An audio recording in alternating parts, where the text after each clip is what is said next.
بسم الله الرحمن الرحيم الحمد لله رب العالمين والعاقبة للمتقين والصلاة والسلام على رسوله خير خلقه محمد وعلى آله وصحبه أجمعين. أما بعد فأعوذ بالله من الشيطان الرجيم. بسم الله الرحمن الرحيم. تلك حدود الله فلا تعتدوها ومن يتعد حدود الله فأولئك هم الظالمون. وقال تعالى يا أيها الذين آمنوا لا تسألوا عن أشياء إن تبد لكم تسؤكم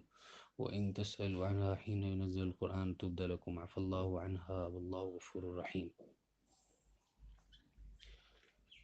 وعن أبي ثعلبة الخشبي جرثوم بن ناشر رضي الله عنه عن رسول الله صلى الله عليه وسلم قال إن الله تعالى فرض فرائض فلا تضيعوها وحد حدودا فلا تعتدوها وحرم أشياء فلا تنتهكوها وسكت عن أشياء رحمة لكم غير نسيان فلا تبحثوا عنها. حديث حسن رواه الدارقطني وغيره. صدق الله العظيم وبلغنا رسوله النبي الكريم ونحن على ذلك لمن الشاهدين والشاكرين والحمد لله رب العالمين. اللہ کے فضل و کرم سے آج امام نووی رحمہ اللہ کی 40 حدیث کے انتخاب پر مشتمل کتاب الاربعون للنووی کی 30ویں حدیث پر گفتگو کی جا رہی ہے. اس حدیث کو امام دارقطنی نے اپنی کتاب کے اندر ذکر کیا ہے اور اس کے راوی ابو ثعلبہ خشبی جرثوم ابن ناشر رضی اللہ تعالیٰ عنہ ہیں. وہ کہتے ہیں کہ اللہ کے رسول صلی اللہ علیہ وسلم نے ارشاد فرمایا اللہ تعالیٰ نے کچھ فرائض فرض کر دی ہیں، کچھ چیزیں ایسی ہیں جو اللہ جل شانہ نے فرض کر دی، لہٰذا انہیں ضائع مت کر دو. وحد حدودا فلا تعتدوها، اور اللہ جل شانہ نے کچھ حدیں کھینچ دی ہیں، کچھ حدیں طے کر دی ہیں، کچھ حدیں بیان کر دی ہیں، لہٰذا ان حدوں سے تجاوز نہ کرو. اور اللہ جل شانہ نے کچھ چیزیں حرام قرار دے دی ہیں، لہٰذا ان حرام چیزوں کا ارتکاب مت کرو. اور اللہ جل شانہ چند چیزوں سے خاموش رہے ہیں اور اللہ نے چند چیزوں کے معاملے میں خاموشی اختیار کی ہے، تم پر رحمت کی وجہ سے، بھولنے کی وجہ سے نہیں. لہٰذا ان چیزوں کے بارے میں جن میں اللہ نے خاموشی اختیار کر لی ہے ان میں بحث مت کرو. اس حدیث کے اندر اللہ کے رسول صلی اللہ علیہ وسلم نے 4 اہم چیزوں کے بارے میں بیان کیا اور ان 4 اہم چیزوں کے بارے میں مختصر انداز میں یہ بتا دیا ہے کہ وہ 4 چیزیں کیا ہیں اور ان 4 چیزوں کے بارے میں ہمارا رویہ کیا ہونا چاہیے. ان 4 چیزوں میں سے کون سی ایسی چیزیں ہیں جن کو کرنا ہی کرنا ہے، کون سی ایسی چیزیں ہیں جن کو بالکل نہیں کرنا، اور کون سی ایسی چیزیں ہیں جن کے بارے میں جن کے قریب جانے سے بچنا ہے، اور کون سی ایسی چیزیں ہیں جن کے بارے میں سوچنے کی بھی ضرورت نہیں. گویا اس حدیث کے اندر رسول اللہ صلی اللہ علیہ وسلم نے اپنی امت کو اس کے اختیار کے بارے میں بتایا ہے کہ وہ کون کون سی چیزیں ہیں جو تمہارے اختیار میں ہیں، لہٰذا جو تمہارے اختیار میں ہیں ان کے بارے میں تمہیں یوں کرنا چاہیے، اور وہ کون سی چیزیں ہیں جو تمہارے اختیار میں نہیں ہیں، تمہارے دائرہ کار میں نہیں ہیں، تمہاری ذمہ داری میں نہیں ہے، لہٰذا ان چیزوں سے تمہیں بچنا ہے، ان چیزوں کے بارے میں تمہیں بات کرنے کی بھی ضرورت نہیں ہے. اللہ کے رسول صلی اللہ علیہ وسلم نے پہلی چیز جو بیان فرمائی وہ بالکل مطابق ہے ہمارے اب تک کی ہم نے جتنی حدیثیں دیکھی ہیں اس کے اندر آپ جانتے ہیں کہ اللہ جل شانہ کے حبیب صلی اللہ علیہ وسلم کا عمومی طریقہ یہ ہے، اور قرآن کریم میں بھی ہمیں اس طریقے کے آثار مل جاتے ہیں کہ سب سے پہلے بات کا آغاز جو ہے وہ کرنے کے کاموں سے کیا جاتا ہے. سب سے پہلے یہ کہا جاتا ہے کہ تم کو یہ کام کرنے ہیں، اور پھر ان چیزوں کی طرف رخ کیا جاتا ہے جو نہ کرنے سے متعلق ہوتی ہیں، بچنے سے متعلق ہوتی ہیں. یہی وجہ ہے کہ آپ کو احادیث کے اندر اکثر و بیشتر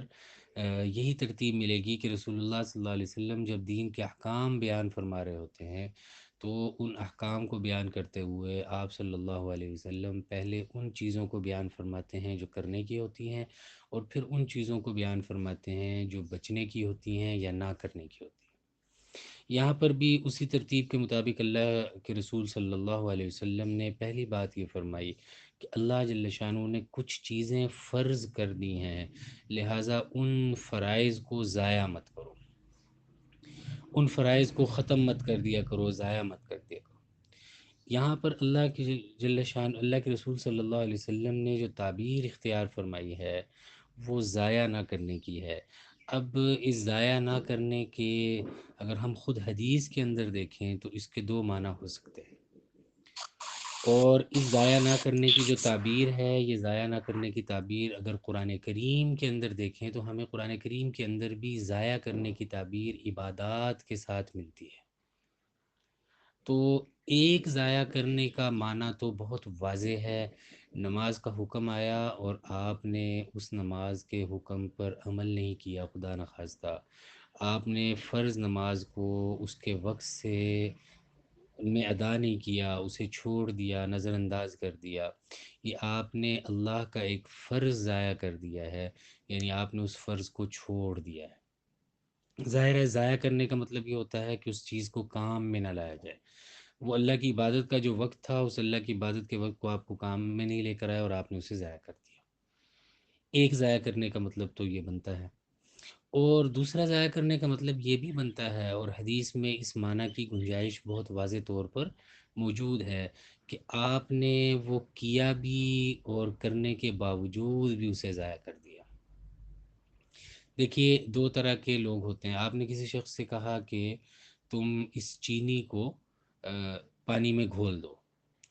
اس شخص نے، ایک آدمی نے آپ کی بات کو مانا ہی نہیں، بالکل آپ کی بات سنی نہیں اور آپ کا کام نہیں کیا، اس نے بھی آپ کے حکم کو ضائع کر دیا۔ اور دوسرا شخص جو ہے اس نے آپ کی بات تو سن لی، وہ اٹھ بھی گیا، آپ کا مقصد یہ تھا کہ 2-3 چمچ چینی لے لو، اور اس 2-3 چمچ چینی کو لے کر پانی کے ایک گلاس میں یا 2 گلاسوں میں گھول دو تاکہ وہ پانی میٹھا ہو جائے۔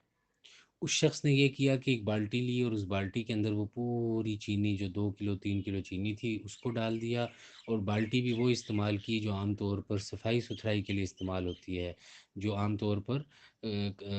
فرش کو صاف کرنے کے لیے استعمال ہوتی ہے، اور اس سے کبھی بھی کھانے پینے والی چیزوں کو ڈالنے کا اس میں کام نہیں لیا جاتا۔ اس نے اس بالٹی کے اندر وہ ساری چینی ڈالی، پانی ڈالا اور اسے گھول کر پانی کو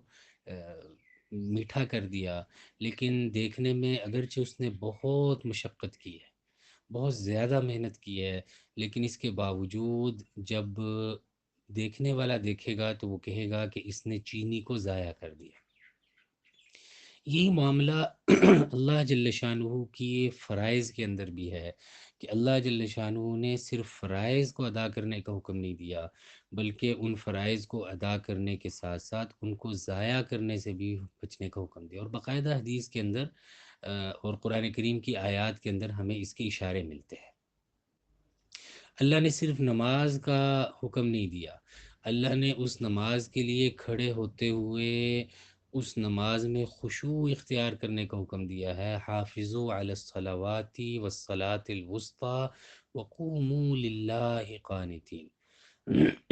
تم نمازوں کی حفاظت کرو، درمیانی نماز کی حفاظت کرو، اللہ کے سامنے عاجزی کے ساتھ، خاموشی کے ساتھ، اطاعت کے جذبے کے ساتھ کھڑے ہوا کرو۔ اللہ نے بہت سارے لوگوں کی نماز کا ذکر کیا ہے قرآن کریم کے اندر کہ وہ نماز تو پڑھ رہے ہوتے ہیں لیکن ان کی نماز ان کو کوئی فائدہ نہیں پہنچا رہی ہوتی،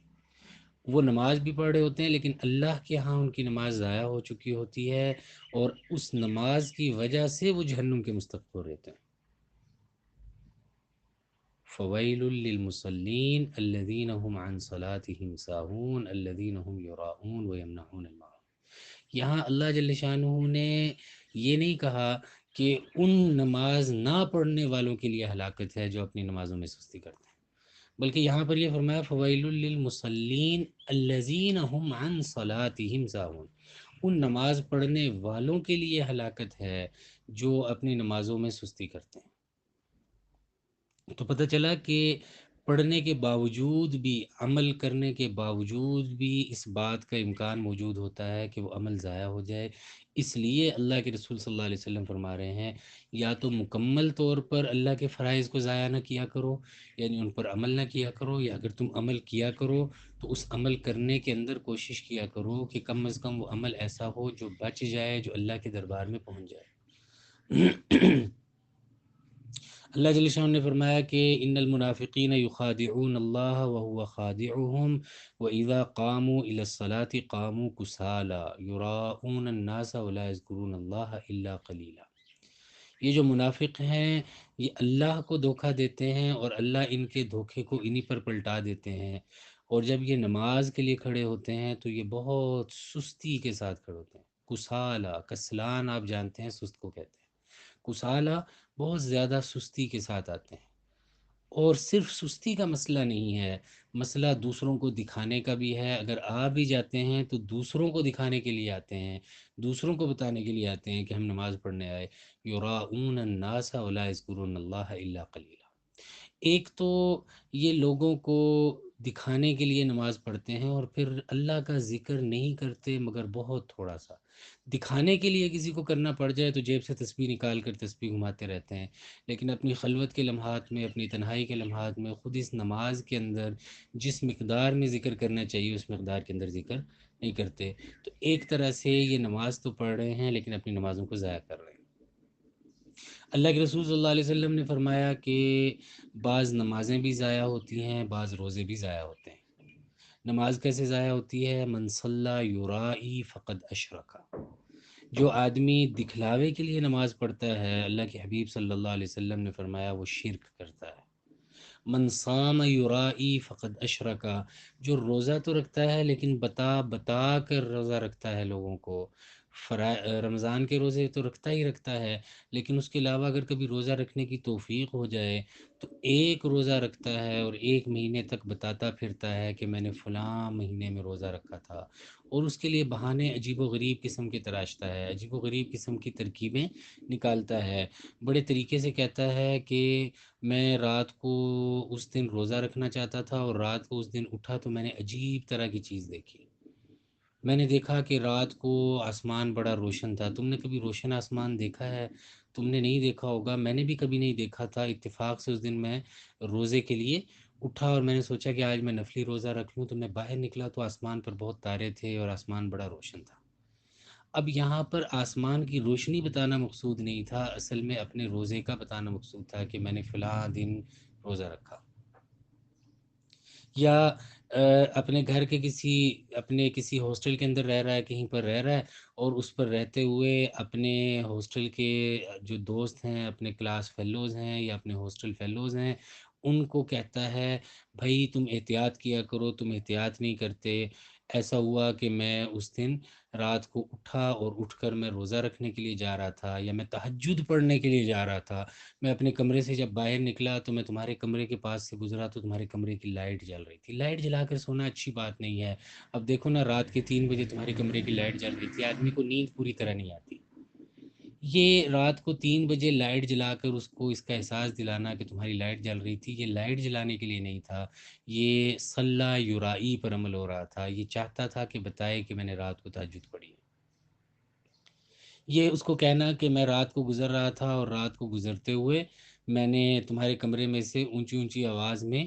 کسی چیز کے چلنے کی آواز سنائی دی، ایسے لگا کہ جیسے تمہارا کمپیوٹر چلتا رہ گیا تھا اور اس کے اوپر تم نے کوئی چیز چلائی ہوئی تھی اور اس کی آواز آ رہی تھی، اور میں نے دروازہ بھی 1 2 دفعہ بجایا لیکن وہ تم سو رہے تھے، تو اس کو بند کر لیا کرو، آس پاس والوں کو تکلیف ہوتی ہے۔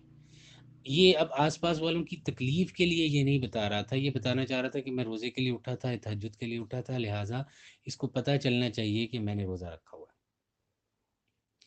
روزہ رکھ لیا، اور روزہ اللہ اور بندے کے درمیان کا معاملہ ہے۔ آپ نے روزہ رکھ لیا، اللہ تعالیٰ آپ کا روزہ قبول کرے۔ آپ سے نہ کسی نے پوچھا ہے، نہ آپ کے کسی اور انداز سے پتہ چلا ہے کہ آپ کو روزہ ہے، لیکن 4 بجے کے قریب، 4:30 بجے کے قریب دوپہر میں آپ اپنی کلاس کے اندر بیٹھے ہوئے ہیں اور اچانک آپ کہتے ہیں کہ آج تو اتنی پیاس لگ رہی ہے کہ حلق خشک ہو رہا ہے۔ تو آپ کے دوستوں میں سے، آپ کی کلاس کے لوگوں میں سے کسی نے آپ کو پانی پیش کیا کہ اگر حلق خشک ہو رہا ہے تو پانی پی لے۔ تو آپ کہہ رہے ہیں نہیں نہیں میں نے آج نفلی روزہ رکھا ہوا ہے، میں نے سوچا کہ نفلی روزہ رکھ لوں، اور پھر اس کی کیفیت بیان کرنا شروع کر دی کہ میں نے یہ نفلی روزہ اس لیے رکھا ہے کہ سوموار کا روزہ بڑا مستحب ہے، اور جمعرات کا روزہ آپ صلی اللہ علیہ وسلم رکھتے تھے، یا میرے ایام بیس کے روزے آج کل چل رہے ہیں، ان ایام بیس کے روزوں کی وجہ سے میں ایسے کر رہا ہوں۔ تو اب آپ اصل میں اپنی پیاس کا نہیں بتانا چاہ رہے تھے، آپ اپنے روزے کا بتانا چاہ رہے تھے۔ تو اللہ کے رسول صلی اللہ علیہ وسلم نے فرمایا ان یسیر الریا شرکن، چھوٹی سی ریا، اللہ فرماتے ہیں کہ چھوٹی سی ریا کرنا، چھوٹی سی بھی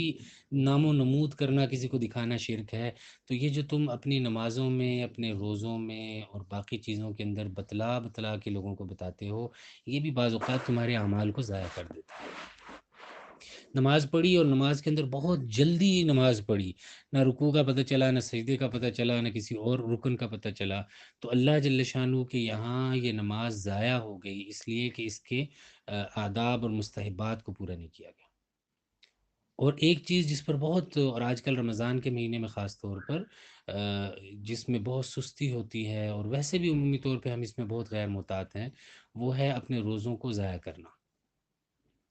ہم اپنے روزوں کو کیسے ضائع کرتے ہیں؟ منہ کو باندھ لیا اور منہ کو باندھ کر کچھ بھی نہیں کھا رہے، لیکن اس منہ سے غیبت چل رہی ہے، اس منہ سے بہتان چل رہا ہے، اس منہ سے، ان آنکھوں سے اللہ کی نافرمانی چل رہی ہے، کانوں سے اللہ کی نافرمانی چل رہی ہے۔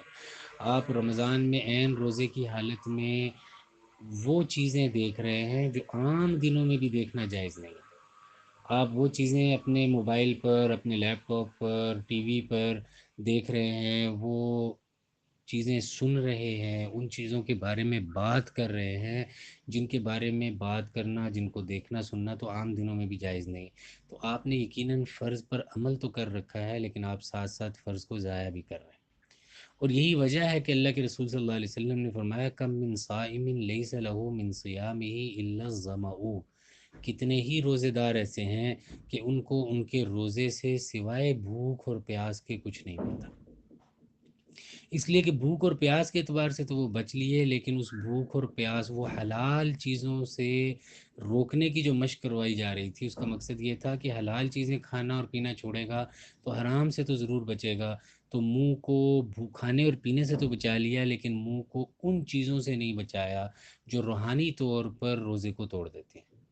جھوٹ آپ منہ سے بولتے ہیں، غیبت آپ منہ سے کرتے ہیں، بد زبانی آپ منہ سے کرتے ہیں، بہتان آپ منہ سے لگاتے ہیں، کسی کو تانا آپ منہ سے دیتے ہیں، تو اس منہ سے آپ نے کھانا پینا تو نہیں کیا، لیکن اس منہ سے آپ نے کچھ ایسے عمل کر لیے جو جائز نہیں تھے۔ دوسری چیز جس میں ہم بہت سستی کرتے ہیں رمضان میں بھی، چونکہ اس کا موقع ہوتا ہے، اور رمضان کے علاوہ بھی اس پر بہت توجہ کرنے کی ضرورت ہے، وہ ہے کہ ہم یہ جو صدقات دیتے ہیں، ان صدقات کو ہم ضائع کر دیتے ہیں۔ اللہ کے رسول صلی اللہ علیہ وسلم کی اس حدیث کے مطابق ان اللہ تعالیٰ فرض فرائض فلا تضیعوا، اللہ نے فرائض فرض کیے ہیں، ان کو ادا کرو، اور ان کو ادا کرتے ہوئے اس بات کا خیال رکھو کہ کہیں یہ ضائع تو نہیں ہو رہے۔ وہ ہم کیسے ضائع کرتے ہیں؟ قرآن کریم نے اس کی بہت خوبصورت مثال بیان کی ہے۔ سورہ بقرہ میں جہاں پر یہ خرچ کرنے کی بات ہو رہی ہے، وہاں پر اللہ نے فرمایا یا ایھا الذین آمنوا لا تبطلوا صدقاتکم بالمن والاذی،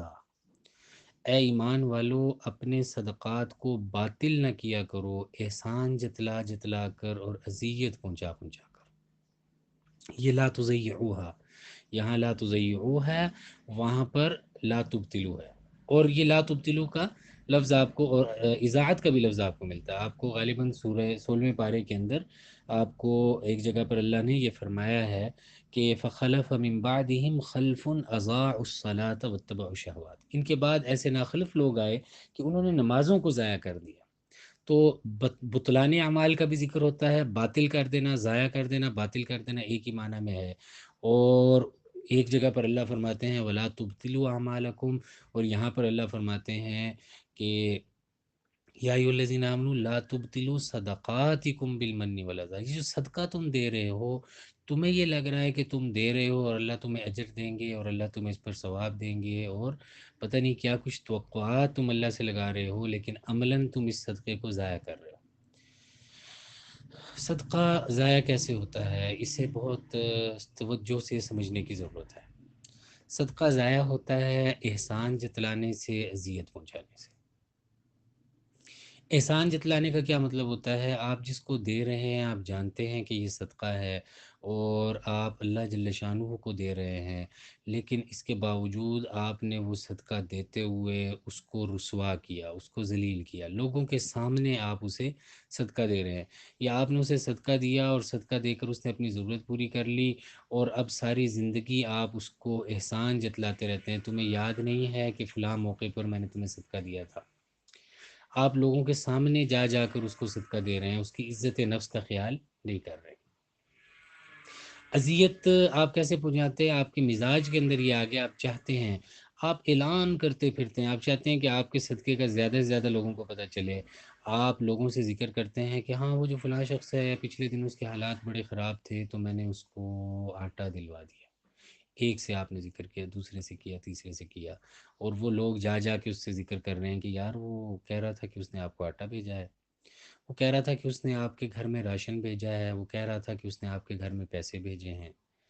یا وہ کہیں پر بیٹھا ہوا ہے اور وہ اس کے حلقے کے لوگ ہیں، اللہ نے تو حکم یہ دیا تھا وہ 7 لوگ جو اللہ کے عرش کے سائے کے نیچے ہوں گے، ان میں سے ایک یہ ہے رجل انفق فاخفا، وہ آدمی جو انفاق کرتا ہے، اور انفاق آپ جانتے ہیں کہ فرائض میں سے ہے، زکوٰۃ دیتا ہے، صدقہ دیتا ہے،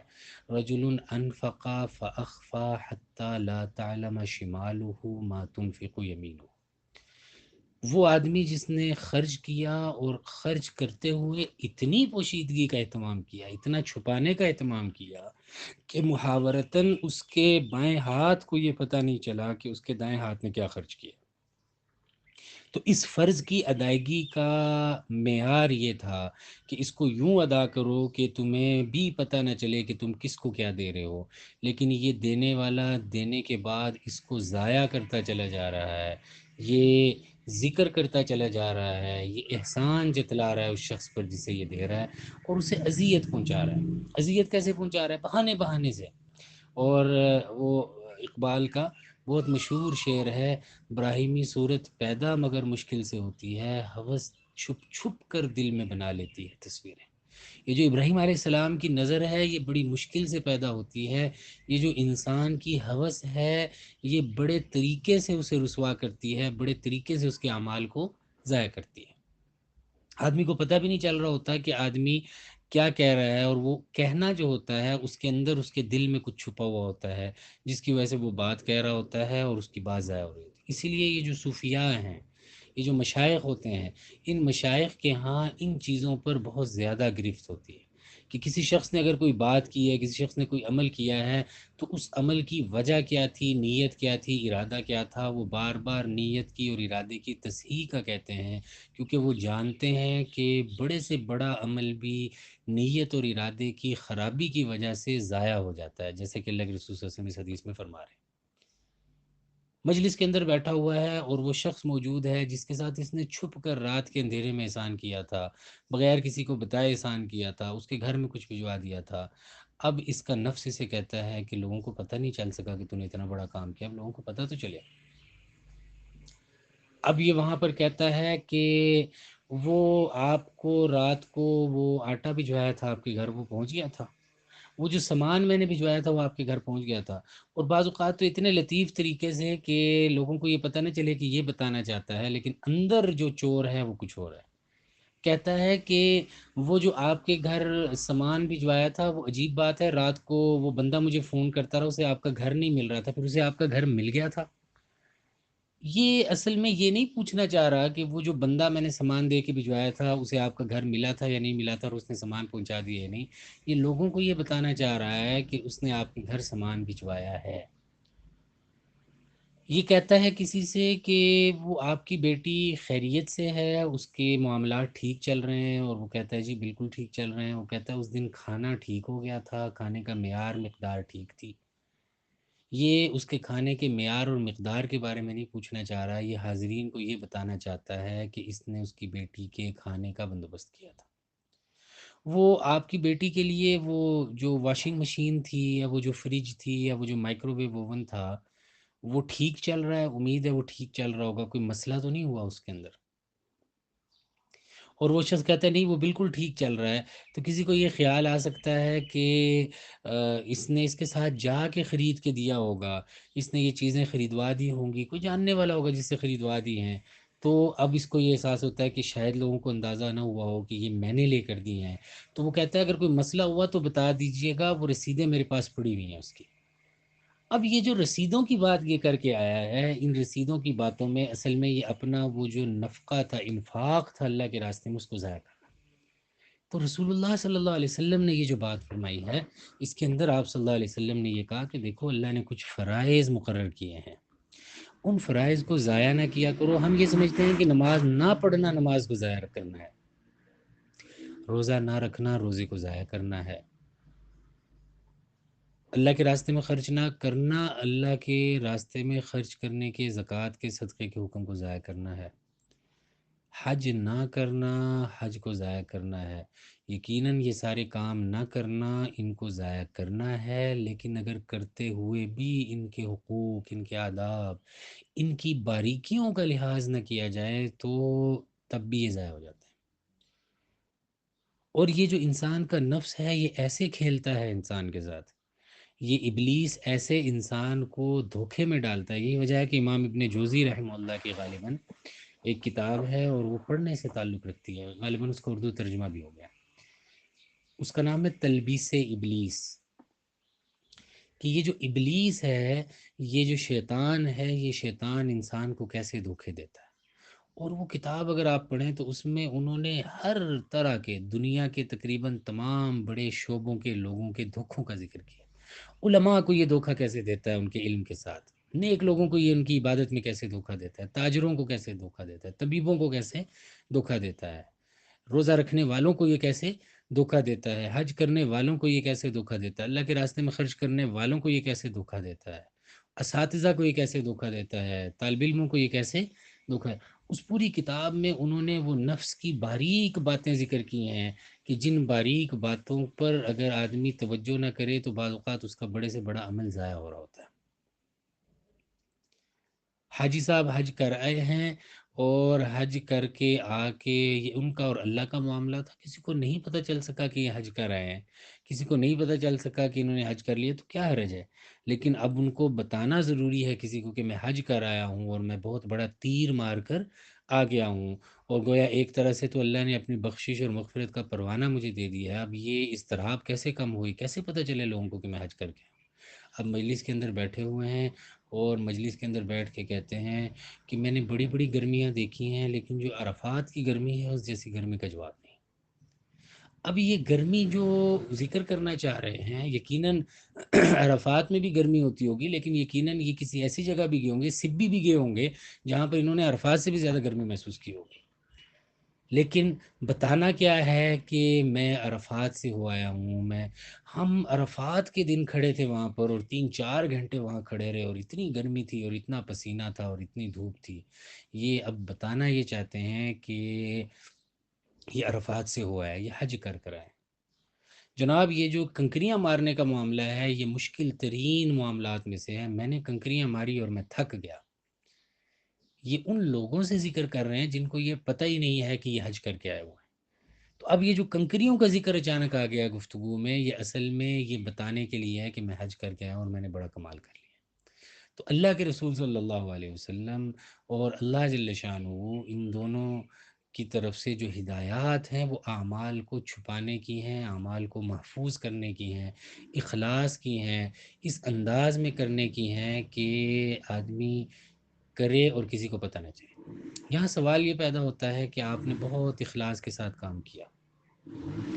آپ نے ہر ممکن کوشش کی کہ آپ کی بات کا کسی کو پتہ نہ چل جائے، پھر کیا ہوگا؟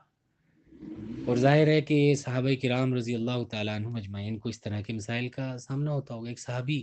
اللہ کے رسول صلی اللہ علیہ وسلم کی خدمت میں حاضر ہوتا ہے، غالباً حضرت ابو ہریرہ رضی اللہ عنہ، غالباً وہ کہتے ہیں اللہ کے رسول رات کو ایک بڑا عجیب معاملہ پیش آیا، میں نماز پڑھ رہا تھا، تنہائی میں نماز پڑھ رہا تھا، کسی کو میری نماز کا پتہ نہیں تھا، اور میں بڑا خوش تھا کہ میں اللہ کے ساتھ راز و نیاز کر رہا ہوں، اور وہ ساری فضیلتیں ان کے ذہن میں ہوں گی جو اللہ کے ساتھ چھپ چھپا کر عبادت کرنے میں اللہ کی رضامندی کی ہوتی ہے۔ کہنے لگے میں اپنی اس حالت پہ بڑا خوش اور شاداں اور فرحاں تھا کہ اچانک میں نے دیکھا کہ ایک شخص آیا اور اس نے مجھے دیکھ لیا. میں چونکہ تہجد پڑھ رہا تھا تو اب ظاہر ہے کہ اس دیکھنے والے نے مجھے دیکھ بھی لیا ہوگا اور پہچان بھی لیا ہوگا کہ یہ فلاں شخص ہے اور تہجد پڑھ رہا ہے. تو دو جگہ پر مسئلہ پیدا ہوا. ایک تو اس کے دل میں کچھ نہ کچھ میرے بارے میں نیک جذبات پیدا ہوں گے کہ یار بڑا بھلا آدمی ہے، بڑا نیک آدمی ہے، رات کو عبادت کر رہا ہے. لیکن اللہ کے رسول خود میرے اندر بھی ایک تبدیلی مجھے محسوس ہوئی. مجھے خود احساس ہوا کہ یہ تو میری نیکی کا اسے پتہ چل گیا ہے. تو قلب کی کیفیت جو بدلی ہے، اس قلب کی کیفیت کے بدلنے کی وجہ سے میں تھوڑا سا پریشان ہوا کہ اس کو اب کیا حکم دیں. میں نے تو چھپانے کی کوشش کی تھی لیکن میرے عمل کا اس سے پتہ چل گیا. یہ صحابہ کے اہتمام کو آپ دیکھیے کہ پورے اہتمام سے وہ عبادت کو چھپ چھپا کر رہے ہیں، لیکن اس کے باوجود اگر کسی کو نظر آ جاتی ہے تو وہ پریشان ہو جاتے ہیں کہ اب کیا ہوگا. اللہ کے رسول صلی اللہ علیہ وسلم کی خدمت میں حاضر ہوتے ہیں اور اللہ کے رسول صلی اللہ علیہ وسلم کے سامنے یہ مسئلہ رکھتے ہیں. دیکھیے یہ ایک روحانی مسئلہ ہے، یہ ایک ایسا مسئلہ ہے جس کا تعلق کیفیات کے ساتھ ہے. اور آپ کو حدیث میں بہت سارے ایسے صحابہ مل جائیں گے جنہوں نے عبادت کی اور اس عبادت کے اندر کہیں اٹک گئے، کہیں کوئی معاملہ پھنس گیا اور پھر اللہ کے رسول صلی اللہ علیہ وسلم کی خدمت میں حاضر ہوا. آپ صلی اللہ علیہ وسلم نے فرمایا کہ تمہیں دو اجر ملے، تمہیں چھپا کر کرنے کا بھی اجر ملا اور تمہیں اعلانیہ کرنے کا بھی اجر ملا. تو کوشش تو یہ کرنی چاہیے کہ آپ چھپ چھپا کر نیکی کریں، لیکن اگر آپ نے پوری کوشش کی اور پورا اہتمام کیا، اس کے باوجود آپ کو آپ کا عمل لوگوں کو پتہ چل گیا، تو اس کے بارے میں پریشان نہیں ہونا چاہیے. ایک حدیث میں رسول اللہ صلی اللہ علیہ وسلم کے پاس ایک صحابی اسی طرح کا مسئلہ لے کر آئے اور کہا اللہ کے رسول میں چھپ چھپا کر کوئی نیکی کرتا ہوں اور جس کے ساتھ نیکی کرتا ہوں اچانک وہ ذکر کر دیتا ہے یا اچانک لوگوں کو اس نیکی کا پتہ چل جاتا ہے اور لوگ میری تعریف کرنا شروع کر دیتے ہیں، تو اب کیا کروں؟ آپ صلی اللہ علیہ وسلم نے فرمایا پریشان ہونے کی ضرورت نہیں. تل کا عاجل بشرا مومن، دل کا عاجل بشرا مومن، یہ مومن کی وہ خوشخبری ہے جو اسے دنیا میں ہی مل رہی ہے. اصل تو قیامت کے دن اعلان ہوگا فلاں ابن فلاں نے فلاں نیکی کی، فلاں ابن فلاں نے فلاں نیکی کی، فلاں، اور سارا جہان اس نیکی کو سن رہا ہوگا، اس کے بارے میں جان رہا ہوگا. لیکن اگر دنیا کے اندر ہی کسی کی نیکی کا تذکرہ ہو رہا ہے، اس کے چھپانے کے باوجود وہ نہیں چاہتا کہ اس کا تذکرہ ہو، اس کے باوجود اگر ہو رہا ہے، تو اللہ کے رسول صلی اللہ علیہ وسلم نے فرمایا کہ یہ جو اس کو بشارتیں ملنی ہیں بعد میں، ان میں سے کچھ بشارتیں اس کو دنیا کے اندر ملنا شروع ہو گئی. تو پہلی بات جو رسول اللہ صلی اللہ علیہ وسلم نے سمجھائی اور وہ سمجھنے کی ضرورت ہے، اور وہ یہ ہے کہ اپنے فرائض کا اہتمام کیا جائے. فرائض کا اہتمام اس انداز میں کیا جائے کہ ان کو وقت پر معیار اور مقدار کا خیال رکھتے ہوئے ادا کیا جائے. جیسے ان کو نہ ادا کرنا یہ ان کو ضائع کرنا ہے، ایسے ہی ان کے ادا کرنے کے اندر ان کی خوبصورتی کا، ان کے اصولوں کا، ضابطوں کا، ان کی باریکیوں کا اور نفاستوں کا خیال نہ کرنا بھی اس کو ضائع کرنا ہے. دوسری بات اللہ کے رسول صلی اللہ علیہ وسلم نے فرمائی کہ دیکھو کچھ اللہ نے حدود طے کر دی ہیں، کچھ حدیں طے کر دی ہیں، ان حدوں کی کو تجاوز نہ کرنا. اللہ نے حدیں طے کر دی ہیں ہر معاملے کے اندر. اللہ نے نگاہوں کی حد طے کر دی ہے، اللہ نے زبان کی حد طے کر دی ہے، اللہ نے ہاتھوں کی حد طے کر دی ہے، اللہ نے پاؤں کی حد طے کر دی ہے، اللہ نے میل جول کی حد طے کر دی ہے، اللہ نے کھانے پینے کی حد طے کر دی ہے، یہ کھانا ہے اور یہ نہیں کھانا. اللہ نے اپنے غیر محرموں سے ملنے کی حد طے کر دی ہے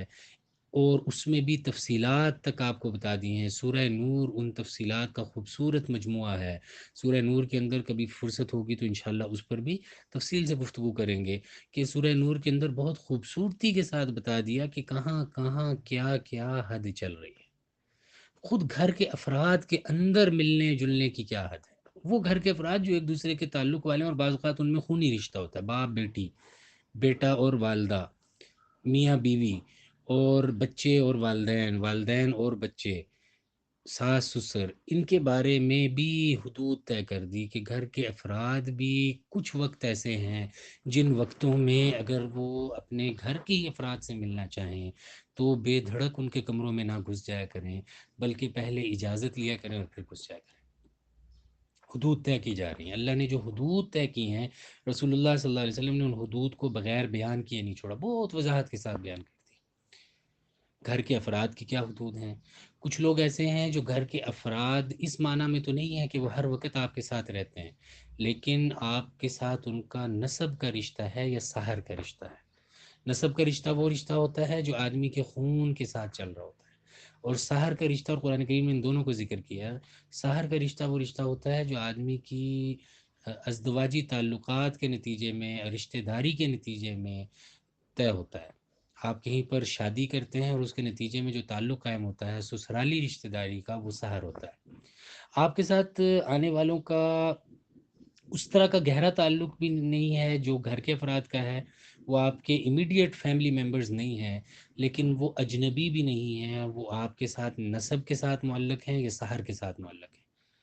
وہ آپ کی خالہ ہو سکتی ہیں، آپ کی پھپھو ہو سکتی ہیں، آپ کے کزن ہو سکتے ہیں، آپ کی سالی صاحبہ ہو سکتی ہیں، آپ کے سالہ ہو سکتے ہیں، آپ کے بہنوئی ہو سکتے ہیں، آپ کے کوئی اور رشتہ دار ہو سکتے ہیں۔ ان کے ساتھ کیا حدود ہیں، وہ آپ کتنا ان کے ساتھ مل سکتے ہیں اور کتنا نہیں مل سکتے، ان حدود کو بھی طے کیا ہے۔ اور کچھ لوگ ایسے ہیں جو بالکل اجنبی ہیں آپ کے لیے، آپ ان کے لیے اجنبی ہیں، وہ آپ کے لیے اجنبی ہیں، ان کی کیا حدود ہیں، ان کے ساتھ اگر آپ کو ملنا ہے تو کیسے ملنا ہے، ان کے ساتھ بات کرنی ہے تو کیسے کرنی ہے، ان کے ساتھ پردے کے احکامات کیا ہوں گے۔ تو اللہ کے رسول صلی اللہ علیہ وسلم نے فرمایا کہ اللہ نے کچھ حدود طے کر دی ہیں، لہٰذا ان حدود کو پامال مت کرو۔ ان لکیروں کو جو اللہ کے رسول نے اور اللہ نے کھینچ دی ہیں، ان لکیروں کی خلاف ورزی نہ کرو۔ میں نے بتایا تعلقات کے اندر کن لوگوں سے بات کی جا سکتی ہے اور کس کس سطح پر کی جا سکتی ہے۔ میاں بیوی کس سطح پر ایک دوسرے سے بات کر سکتے ہیں، والدین اور اولاد کس سطح پر ایک دوسرے سے بات کر سکتے ہیں، کس حد تک بات کر سکتے ہیں، اور باہر کے جو لوگ ہیں جو آپ کے رشتہ دار ہیں ان سے کس حد تک بات کی جا سکتی ہے، اور جو بالکل اجنبی ہے اس سے بات کرنے کی ضرورت پڑے گی تو کیسے کی جائے گی، کتنی کی جائے گی۔ آپ کے گھر کے افراد کے لیے پردے کی کیا سطح ہے، اور اس کے بعد پھر اس کے اندر بھی تقسیم ہوتی چلی جا رہی ہے، مختلف افراد کے ساتھ مختلف پردوں کی سطحیں چل رہی ہیں، کہیں پر گنجائش بڑھ رہی ہے، کہیں پر گنجائش کم ہوتی چلی جا رہی ہے، حتیٰ کہ وہ اجنبیوں پر جا کر بہت ہی کم ہو جاتی ہے۔ آپ نے کن لوگوں کے ساتھ تعلقات رکھنے ہیں، کن لوگوں کے ساتھ تعلقات نہیں رکھنے، اس کی حدود شریعت نے آپ کو بتا دی۔ پیسہ کس طرح کمانا ہے، کس طرح نہیں کمانا، اس کی حدود آپ کو بتا دی۔ دوسری بات اللہ کے رسول صلی اللہ علیہ وسلم نے جو سمجھائی ہے وہ یہ ہے کہ اللہ تعالیٰ نے کچھ فرائض مقرر کیے، اللہ تعالیٰ نے کچھ حدود مقرر کیے ہیں، لہٰذا ان حدود کو پامال نہ کرو۔ جب وہ حدود پامال ہوتی ہیں تو معاملہ حرام کی طرف جاتا ہے۔ جب بھی حد پامال ہوگی تو اس حد سے آگے حرام کی سرحد شروع ہو رہی ہے۔ وہی مشتبہات کی بات جو حدیث کے اندر آئی تھی کہ الحلال بین والحرام بین وبینہما مشتبہات، کہ ان کے درمیان میں کچھ مشتبہات ہیں، ان مشتبہات کے تھوڑا سا آگے وہ باریک لکیر ہے حرام کی، اگر اس مشتبہات پر چلو گے تو عین ممکن ہے کہ اس سے چلتے چلتے کہیں حرام کی لکیر تک نہ پہنچ جاؤ اور اسے کراس نہ کر لو، اسے عبور نہ کر لو۔ تو یہاں پر جو اللہ کے رسول صلی اللہ علیہ وسلم نے دو چیزیں الگ الگ ذکر کی، حد حدودا فلا تعتدوها وحرم اشیاء فلا تنتہکوها، یہ دوبارہ وہی حکمت ہے رسول اللہ صلی اللہ علیہ وسلم کی حدیث میں کہ یہ بہت اہم ضابطہ ہے رسول اللہ صلی اللہ علیہ وسلم کی حدیثوں کا، کہ بعض اوقات آپ صلی اللہ علیہ وسلم دو تین باتیں بیان فرماتے ہیں اور ان دو تین باتوں سے روک رہے ہوتے ہیں، اور ان سے روکتے روکتے کوئی ایک بات ایسی ذکر کرتے ہیں جس سے اگر آدمی بچ جائے تو اگلی دو تین باتوں سے بچ جاتا ہے۔ کبھی وہ بات شروع میں آ جاتی ہے، کبھی وہ بات بعد میں آتی ہے۔ یہاں پر آپ دیکھیے کہ پہلے حدود کی بات کی اور پھر حرام کی بات کی، اشارہ کیا ہے اس بات کی طرف کہ اگر تم حدود کا خیال رکھو گے تو کھانے پینے میں حدود کا خیال رکھو گے تو حرام کی صورت میں داخل نہیں ہوگے، گفتگو میں حدود کا خیال رکھو گے تو حرام گفتگو کا میں داخل نہیں ہوگے، نگاہوں میں حدود کا خیال رکھو گے تو حرام نگاہوں میں داخل نہیں ہوگے، سننے میں حدود کا خیال رکھو گے تو حرام سننے میں داخل نہیں ہوگے، تعلقات میں میل ملاپ میں اگر حدود کا خیال رکھو گے تو اگر اس میں احتیاط کرو گے تو حرام تعلقات کی طرف نہیں جاؤ گے۔ تو اصل مقصود تو حرام سے بچانا ہے، لیکن حدود کا ذکر اس لیے کیا کہ اس حدود کی رعایت کرنے والا عام طور پر حرام سے بچ جاتا ہے، وہ اپنے آپ کو اس مسئلے میں ہی مبتلا نہیں کرتا جس مسئلے کے نتیجے میں امکان ہوتا ہے کہ یا وہ آگے بڑھ جائے گا یا پیچھے ہٹ جائے گا۔ وہ کبھی اس جگہ جاتا ہی نہیں جہاں پر گریوٹی کے دونوں طرف آنے کا امکان ہو، یا وہ گریوٹی آپ کو آگے لے جائے گی یا وہ پیچھے لے آئے گی۔ اپنے آپ کو اس آزمائش میں ڈالتا ہی نہیں۔ یہ احکام بہت سے شریعت کے ایسے ہیں جو اس آزمائش سے بچانے کے لیے، حدود اس لیے طے کی۔ اللہ کے رسول صلی اللہ علیہ وسلم نے فرمایا کہ لا یخلون رجل بامرأۃ، کوئی مرد کسی خاتون کے ساتھ خلوت اختیار نہ کرے، علیحدگی اختیار نہ کرے۔ یہ وجہ نہیں ہے کہ کائنات میں جب بھی کوئی شخص کسی خاتون کے ساتھ علیحدگی اختیار کرتا ہے تو وہ حرام کی طرف ہی جاتے ہیں۔ عین ممکن ہے کہ کوئی شخص نہ جائے، لیکن یہ حدود ہے، اگر اس کے اندر مبتلا ہو گیا تو امکان موجود ہے کہ شیطان کسی قسم کا تصرف کر سکتا ہے، کوئی ایسی بات ہو سکتی ہے، تو تم ان حدود کا خیال رکھو تاکہ اس طرف جانے کا موقع ہی نہ ملے۔ لا تقربوا الزنا، تم زنا کے قریب مت جاؤ۔ یہاں زنا کے قریب نہ جانے کا حکم اس لیے دیا کہ ان چیزوں کو محفوظ کر لو جو زنا کی سرحد تک پہنچانے والی ہیں۔ نگاہوں کو محفوظ کر لو، زبان کو محفوظ کر لو، دل کو محفوظ کر لو، دماغ کو محفوظ کر لو، آنکھوں کو، کانوں کو، اپنے پاؤں کو، ہاتھ کو محفوظ کر لو تاکہ اس طرف جاؤ ہی نہ۔ تو یہ حدود جو شریعت بیان کرتی ہے، یہ حدود اصل میں معاون ہو جاتی ہیں حرام سے بچنے میں۔ یہ رسول اللہ صلی اللہ علیہ وسلم کی حدیث کے اندر بہت ہی بہت حکمت والے یہ پہلو ہوتے ہیں۔ مثال کے طور پر آپ کو ایک اور مثال اگر عرض کروں تو رسول اللہ صلی اللہ علیہ وسلم کی ایک حدیث ہے، ہم نے اپنے استاد اپنے شیخ سے جب یہ حدیث پڑھی تو انہوں نے اس کی وضاحت کی۔ آپ صلی اللہ علیہ وسلم نے فرمایا کہ ایک دعا ہے آپ صلی اللہ علیہ وسلم کی، اور اگر آدمی عام کوئی توجہ نہ دلائے تو اس دعا کی سمجھ ہی نہیں آتی۔ آپ صلی اللہ علیہ وسلم نے فرمایا اللہم انی اعوذ بک من یوم السوء ومن لیلۃ السوء ومن ساعۃ السوء ومن صاحب السوء۔ یا اللہ میں آپ کی برے دن سے پناہ چاہتا ہوں، بری رات سے پناہ چاہتا ہوں، بری گھڑی سے پناہ چاہتا ہوں، اور برے ساتھی سے پناہ چاہتا ہوں۔ ہمارے استاد فرمانے لگے کہ اگر کوئی آدمی ان تین چیزوں سے پناہ چاہتا ہے تو ایک چیز ایسی ہے کہ اگر اس سے بچ جائے تو باقی چیزوں سے بھی بچ جائے گا۔ ہمیں بڑی حیرت ہوئی کہ یہاں چار چیزیں ہیں اور ان میں سے ایک چیز ایسی ہے کہ اگر اس سے بچ جائے تو باقی تینوں چیزوں سے بچ جائے گا۔ تو فرمانے لگے کہ یہ حدیث کا جو آخری حصہ ہے، اگر آدمی اس پر عمل کر لے تو باقی ساری چیزوں سے عین ممکن ہے کہ بچ جائے، اکثر اوقات بچ جائے گا۔ آپ نے فرمایا کہ یہ جو صاحب سو ہے، برا ساتھی ہے،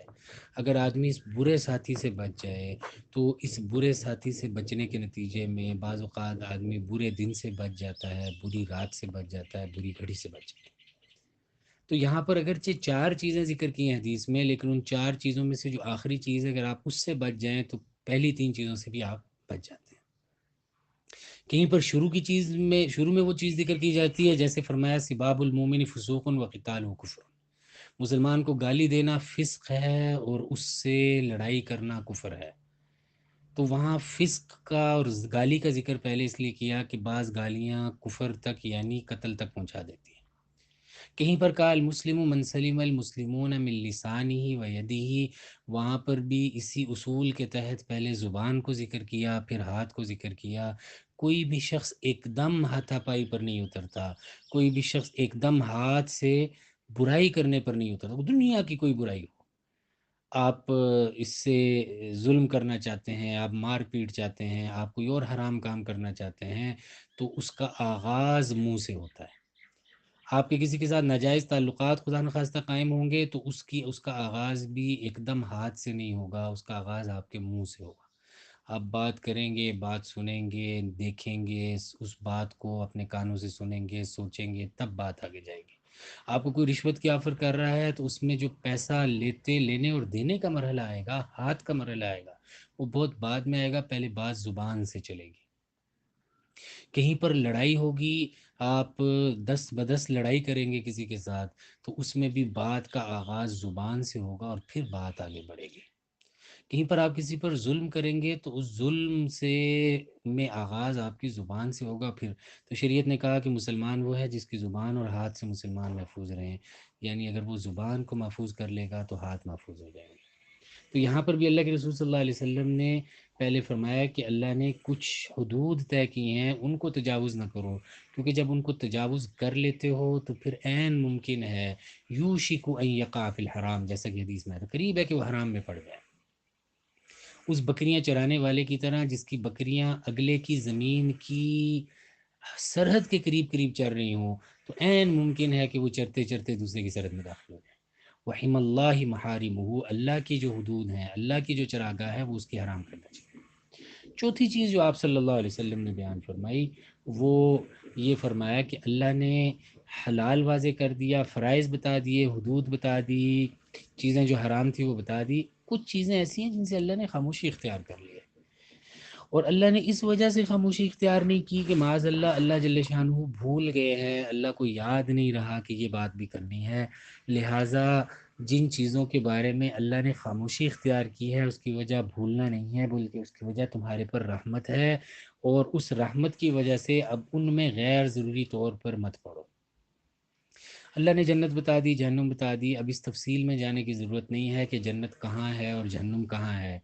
اللہ نے یہ کہہ دیا کہ 2 فرض پڑھ لو، اب اس تفصیل کے اندر جانے کی ضرورت نہیں ہے کہ مٹی کیسی ہونی چاہیے، زمین کیسی ہونی چاہیے، میری جائے نماز کیسی ہونی چاہیے، اور بہت زیادہ اس کی تفصیلات میں جانے کی ضرورت نہیں ہے۔ جو اللہ نے کہہ دیا، جتنا بتا دیا، دین مکمل ہو گیا ہے، اس پر عمل کرو۔ ایک آخری چیز جس پر گفتگو مکمل کرتے ہیں وہ ایک حدیث ہے جو مسند احمد کی ہے، اور اس میں بھی حدود کا بڑا خوبصورت تذکرہ ہے، اور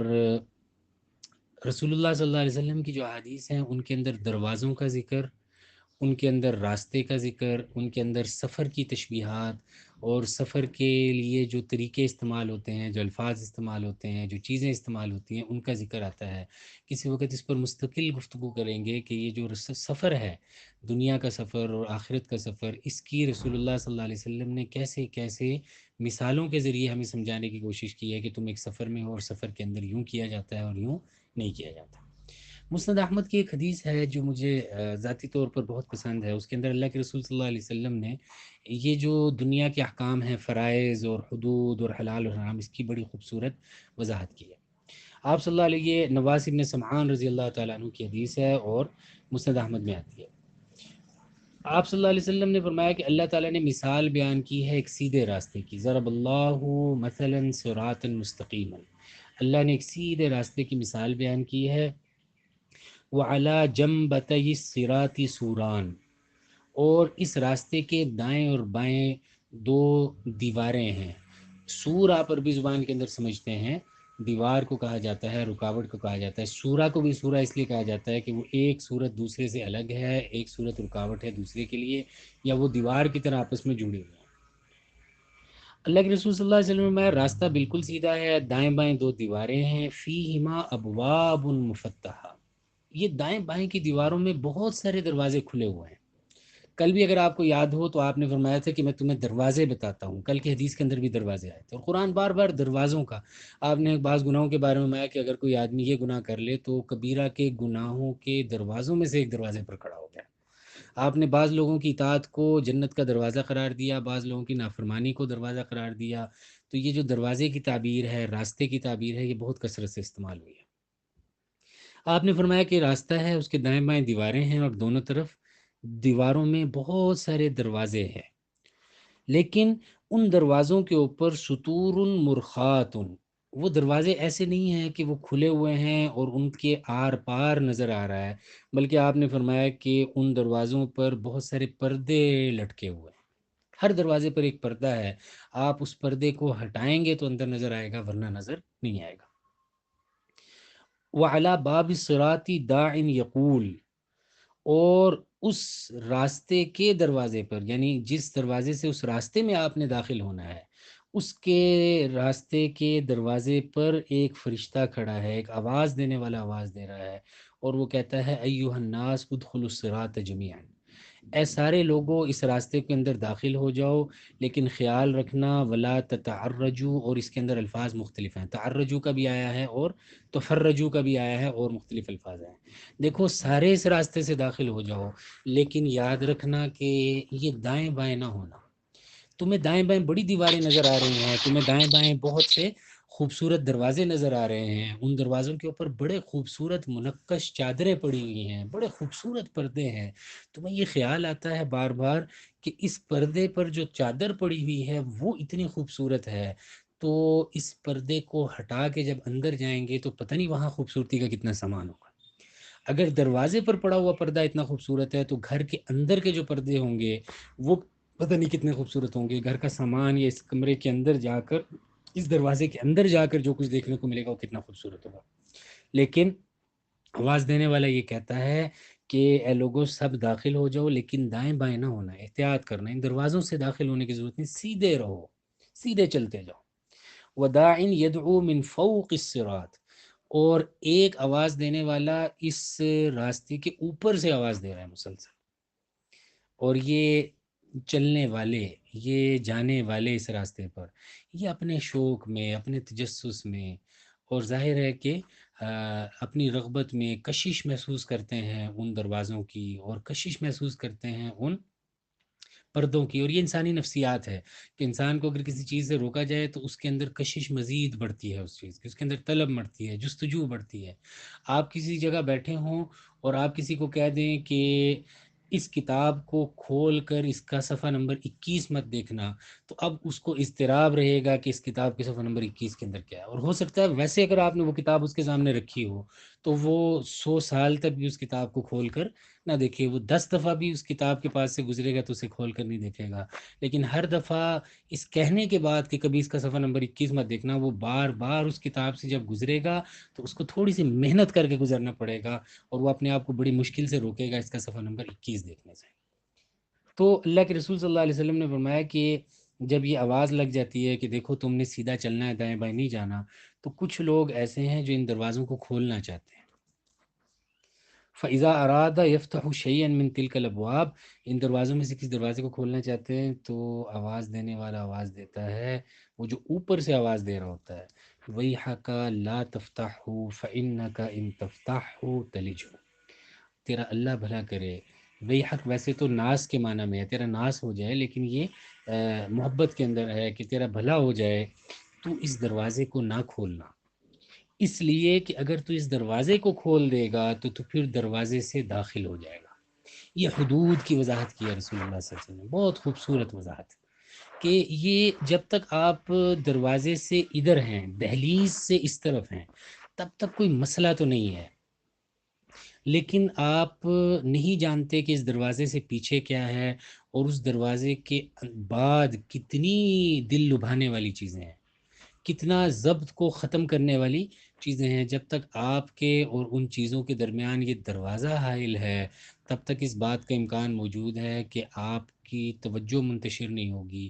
آپ اپنے آپ کو آزمائش میں نہیں ڈالیں گے، اور جب آپ اس دروازے کو کھول دیتے ہیں تو اس کو کھول دینے کے بعد پھر آپ کو ایک آزمائش سے گزرنا پڑتا ہے، آپ کے لیے بڑا مشکل ہو جاتا ہے، آپ اب آگے جائیں یا پیچھے ہٹیں۔ پیچھے ہٹنے کے لیے بہت محنت درکار ہے، اور آگے بڑھنے کے لیے کسی قسم کے تردد کی ضرورت نہیں، چیزیں اتنی لبھا دینے والی ہیں، چیزیں اتنی متوجہ کرنے والی ہیں، اتنی کشش والی ہیں کہ آپ کے پاؤں خود بخود اٹھتے چلے جائیں گے۔ جب تک آپ کے اور ان چیزوں کے درمیان دروازہ ہے تو آپ محفوظ ہیں۔ تو وہ آواز دینے والا کہتا ہے کہ اللہ تیرا بھلا کرے، اس کو مت کھول، اگر تو اسے کھولے گا تو اس میں داخل ہو کر رہے گا، یہ تیرے بس سے باہر ہو جائے گا، وہ معاملہ جو حرام کی طرف لے کر جانے والا ہے، اس کا جو نقطۂ آغاز ہے، اس نقطۂ آغاز سے جب تک آپ بچ رہے ہیں تو عین ممکن ہے آپ حرام سے بچ رہے ہیں، لیکن اگر نقطۂ آغاز سے آپ نے کام شروع کر دیا تو ہو سکتا ہے کہ وہ زبان آنکھ تک لے جائے، یا آنکھ زبان تک لے جائے، یا کان آنکھ تک لے جائے، اور آنکھ منہ تک لے جائے، اور منہ ہاتھ تک لے جائے، اور پھر معاملہ آگے بڑھ جائے۔ تو اس لیے اس کو روک دو، اس حد کا، اس بیریئر کا خیال رکھو۔ وہ شریعت نے تمہیں جو تقوی کے غلاف دے رکھے ہیں، تقوی کے چادریں دے رکھی ہیں، تقوی کے پردے دے رکھے ہیں، ان دروازوں پر ان پردوں کو پڑا رہنے دو۔ پھر آپ صلی اللہ علیہ وسلم نے اس پوری مثال کو سمجھایا، اور آپ نے فرمایا والصراط والاسلام، دیکھو یہ جو راستہ ہے یہ اسلام کا راستہ ہے، یہ جو دو سوران ہیں، یہ جو دو دیواریں ہیں، یہ اللہ کی حدود ہیں، یہ دیواریں دائیں بائیں جو تم دیکھ رہے ہو یہ اللہ کی حدود ہیں، اللہ نے حدود طے کر دی ہیں کہ دائیں بائیں ہونے کی ضرورت نہیں، سیدھے سیدھے چلتے رہو۔ وَأَنَّ هَذَا صِرَاطٌ، قرآن کی آیت ہے، وَأَنَّ هَذَا صِرَاطِي مُسْتَقِيمًا فَاتَّبِعُوهُ وَلَا تَتَّبِعُوا السُّبُلَ فَتَفَرَّقَ بِكُمْ عَنْ سَبِيلِهِ۔ دیکھو یہ میرا بڑا راستہ ہے، یہ میرا شاہراہ ہے بڑی، اس پر چلتے رہو۔ یہ جو دائیں بائیں چھوٹی چھوٹی پگڈنڈیاں ہیں، چھوٹے چھوٹے راستے ہیں، ان سبل پر نہ جانا۔ یہ طریق ہے اور وہ سبیل ہے، طریق اور سبیل میں بڑا فرق ہوتا ہے، صراط میں اور سبیل میں۔ صراط ہوتا ہے بڑا راستہ، وَأَنَّ هَذَا صِرَاطِي مُسْتَقِيمًا فَاتَّبِعُوهُ وَلَا تَتَّبِعُوا السُّبُلَ، یہ چھوٹے چھوٹے راستوں پر مت جاؤ، یہ تمہیں کہیں نہیں پہنچائیں گے، تمہیں یہ ہٹا دیں گے۔ آپ موٹر وے پہ جا رہے ہوتے ہیں تو دائیں بائیں چھوٹے چھوٹے روڈ آ رہے ہوتے ہیں، آپ کے بار بار آتے ہیں، ہر انٹرچینج سے پہلے دو تین ایسی جگہ آتی ہیں جہاں سے یہ بتایا جاتا ہے کہ یہ راستہ فلاں جگہ جا رہا ہے، یہ راستہ فلاں جگہ جا رہا ہے۔ کہیں پر آپ پوری رفتار کے ساتھ جا رہے ہیں اور وہاں پر قیام و طعام آ رہا ہے، وہاں پر کوئی اور چیز آ رہی ہے، تو اگر آپ اس راستے پر اتریں گے تو بعض صورتوں میں سفر تھوڑا سا رک جائے گا اور بعض صورتوں میں سفر کھوٹا ہو جائے گا۔ آپ موٹر وے پر جا رہے ہیں اور آپ بالکل ٹھیک رفتار سے جا رہے تھے، اچانک آپ نے بائیں ہاتھ پہ دیکھا تو قیام و طعام کا بورڈ تھا، آپ نے بے دھیانی میں قیام و طعام کی طرف موڑ لیا تو آپ بچ گئے۔ آپ قیام و طعام سے ہو کر دوبارہ مرکزی شاہراہ پر آ جائیں گے، موٹر وے پر آ جائیں گے، لیکن وقت تو کچھ ضائع ہوا نا، آپ کی توجہ تو کچھ منتشر ہوئی، آپ نے ہمت کر کے آپ واپس آ گئے۔ لیکن خدا نخواستہ آپ نے دیکھا کہ ایک انٹرچینج تھا اور آپ نے یہ بڑا راستہ چھوڑ کے اس انٹرچینج پر گاڑی ڈال دی، تو اب آپ کو نیچے اترنا پڑے گا، اور نیچے اترنے کے بعد بھی اگر آپ کو پتہ نہ چلا تو پتہ نہیں کتنا آگے جا کے آپ کو دوبارہ مڑ کر واپس آنا پڑے گا۔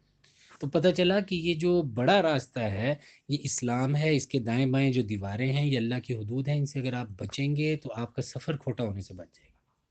پھر اللہ کے رسول صلی اللہ علیہ وسلم نے فرمایا کہ یہ جو دروازے کھلے ہوئے ہیں، یہ جو دیواروں کے اندر اندر دروازے بنے ہوئے ہیں اور ان کے اوپر پردے پڑے ہوئے ہیں، آپ پردہ ہٹائیں گے تو دروازے سے گزر جائیں گے، یہ اللہ کی حرام کردہ چیزیں ہیں، بڑی کشش ہے، ایکسیس ہے، راستہ ہے۔ طبیعت کہتی ہے کہ سیدھا جانے کے بجائے یہ دائیں بائیں جا کے ذرا دیکھتے ہیں، یہ بھی تو راستے ہیں، اس میں بھی گھس کر دیکھتے ہیں۔ یہ اللہ کی حرام کردہ چیزوں کے دروازے ہیں، یہ اللہ کی حرام کردہ چیزیں ہیں، اگرچہ ان پر بڑے خوبصورت پردے پڑے ہوئے ہیں جس کی وجہ سے بڑی توجہ ہو جاتی ہے، بڑی کشش ہے ان کے اندر، لیکن ان سے بچ جاؤ تو بہتر ہے۔ ان حدود کا بھی خیال کرو، محارم کا بھی خیال کرو۔ اور وہ جو سر پر کھڑا ہے، جو بالکل صراط کے آغاز میں یا انتہا کے اوپر آواز دینے والا کھڑا ہے، وہ اللہ کی کتاب ہے۔ وَذَلِكَ الدَّاعِي عَلَى رَأْسِ الصِّرَاطِ کتاب اللہ، وہ اللہ کے راستے کے اوپر جو بلانے والا ہے وہ اللہ کی کتاب ہے۔ یہ اللہ کی کتاب ہر موقع پر تمہاری رہنمائی کرتی ہے، ہر قدم پر یہ تمہاری رہنمائی، یہ ہدن للمتقین ہے، یہ ہدایت ہے۔ اللہ نے آپ کبھی اس کتاب سے صرف تعلق قائم کرنے کے لیے اگر اللہ نے اس کتاب کی جو صفات ذکر کی ہیں صرف ان کو پڑھنا شروع کریں تو آپ کا دل خوشی سے بھر جاتا ہے۔ تلک آیات الکتاب الحکیم، اس کتاب کے اندر یہ ہے، یہ ہدایت ہے، یہ فرقان ہے، یہ ضیاء ہے، یہ نور ہے، یہ کتاب مبین ہے، یہ ہدایت ہے۔ اور اتنی تعبیرات قرآن کریم نے اس کتاب کے لیے استعمال کی، اس لیے کہ یہ تمہارے ہر قدم پر، تمہاری شاہراہ زندگی کے سفر کے ہر قدم پر یہ کتاب تمہیں رہنمائی دیتی ہے۔ تم اپنی کان بند کر لو، آنکھیں بند کر لو تو الگ بات ہے، ورنہ تمہارا کوئی قدم ایسا نہیں ہے جس کو اٹھانے سے پہلے تم اگر اس کتاب سے پوچھو کہ سیدھا چلنا ہے یا دائیں چلنا ہے یا بائیں چلنا ہے یا رکنا ہے، تو یہ تمہیں بتائے مت۔ تو اللہ کے رسول صلی اللہ علیہ وسلم ہے کہ یہ جو راستے کے شروع میں یا راستے کے آخر میں ایک آواز دینے والا ہے جو مسلسل آواز دیتا ہے اور کہتا ہے سیدھے راستے پر ہو، سیدھے ادخلوا الصراط جميعا ولا تعرجوا، دائیں بائیں مت ہو، سیدھے چلتے رہو، یہ اللہ کی کتاب ہے۔ اور آپ نے فرمایا کہ یہ جو راستے کے اوپر سے بار بار آواز آتی ہے، جب تم چل رہے ہوتے ہو تب تک تو کتاب تمہاری رہنمائی کر رہی تھی، جو ہی رکتے ہو دائیں بائیں ہونے لگتے ہو تو اوپر سے آواز آتی ہے، ایک آواز دینے والا کہتا ہے کہ نہیں نہیں احتیاط کرو، اگر تم اس میں داخل ہوگے تو پھر اندر چلے جاؤ گے۔ آپ نے فرمایا واعظ اللہ فی قلب مسلم، یہ اللہ کا وہ واعظ ہے، اللہ کا وہ ڈرانے والا ہے، اللہ کا وہ متوجہ کرنے والا ہے جو ہر مسلمان کے دل میں ہے۔ تو اس پوری حدیث کا خلاصہ یہ نکلا کہ اللہ کے رسول صلی اللہ علیہ وسلم نے چار چیزوں کا حکم دیا ہے۔ اللہ نے فرمایا کہ اللہ کے رسول صلی اللہ علیہ وسلم نے فرمایا جو فرائض ہیں ان پر عمل کرو، اور ان کو ضائع نہ کرو. ضائع کرنے سے مراد ان کو نہ کرنا ہے یا ان کو کر کے ضائع کر دینا ہے، جس پر ہم نے تفصیل سے بات کی. اور اللہ نے کچھ حدود طے کی ہیں، ان کو پامال مت کرو، اس لیے کہ اگر تم ان کو پامال کرو گے تو پھر حرام میں داخل ہو جائیں گے. تو لہٰذا اللہ نے کچھ چیزیں حرام کی ہیں، ان کے اندر مت داخل ہو، ان کو مت کرو. اور اللہ نے کچھ چیزوں سے اپنی رحمت کی وجہ سے خاموشی اختیار کر لی ہے، وہ بھولے نہیں ہیں، لہٰذا ان کے پیچھے پڑنے کی ضرورت نہیں ہے. وآخر دعوانا الحمد للہ رب العالمین.